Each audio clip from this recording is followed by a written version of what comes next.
রসুন দিচ্ছেন, আবার এখানে পেঁয়াজ বাটা দিচ্ছেন, এগুলো কি জন্য আমি তো বুঝতেছি না। এখন বলবো না তো তোমাকে।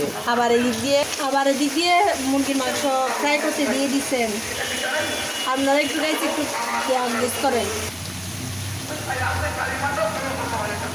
এই যে হলুদের গুঁড়ি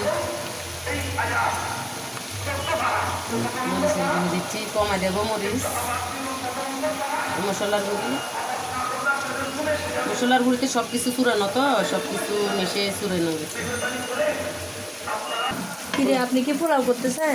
তুমি দেখবে তো, মনে হচ্ছে কি পোলাও করবেন মনে হয়। দেখবে না তুমি? এখন বলবো না তো। হ্যাঁ, এগুলো কি চাউল? কি চাউল তো চিনতেছি না। সিদ্ধ চাউলের কি পোলাও হয়? আচ্ছা, মনে হচ্ছে তো বিরিয়ানি রান্না করবেন।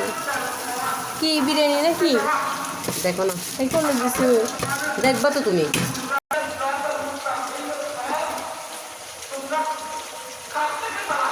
কিরে যদি বিরিয়ানি হয় তাহলে আপনি মাংস আগে দেন না, বাদ দিয়ে দিচ্ছেন, চাউল দিয়ে দিচ্ছেন। চাউল দিয়েছি যে অন্য অন্য সময় তো অন্য সিস্টেম হয়। হ্যাঁ এবার করতেছি যে আর সিস্টেম করে একদম সহজ পদ্ধতিতে। আগে চাউলগুলো মরিচ আর ভিতরে কষাচ্ছি, হ্যাঁ কষায় চাউল ডালে দিছি, চাউলের পরে এখন মুরগি বাঁচতে দিছি।